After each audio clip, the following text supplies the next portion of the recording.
ఇక వినేష్ కు నిరాశే, భారత స్టార్ రెజ్లర్ వినేష్ ఫోగట్ కు ఆశలు గల్లంతయ్యాయి. ప్యారిస్ ఒలింపిక్ లో తనపై అనర్హత సవాల్ చేస్తూ వినేష్ చేసుకున్న అప్పీల్ ను క్రీడా ఆర్బిట్రేషన్ కోర్టు కాస్ట్ కొట్టివేసింది. సంయుక్తంగా రజత పథకం ఇవ్వాలని ఆమె విజ్ఞప్తిని కోర్టు తిరస్కరించింది. 100 గ్రాములు అధిక బరువు ఉందన్న కారణంతో వినేష్ పై ఫైనల్ కు ముందే అనర్హత వేటు పడినట్టుగా మనకు అంతకుముందే తెలిసిన విషయం ఇదే. ఇది ఒకటి హెడ్లైన్స్ నేను చూస్తున్నాం.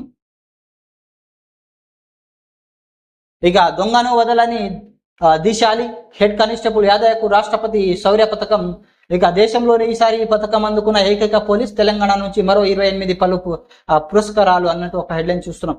విధి నిర్వహణలో ప్రాణాలు తెగించి అసమాన ధైర్య సాహసాలను ప్రదర్శించిన తెలంగాణ చెందిన పోలీస్ హెడ్ కానిస్టేబుల్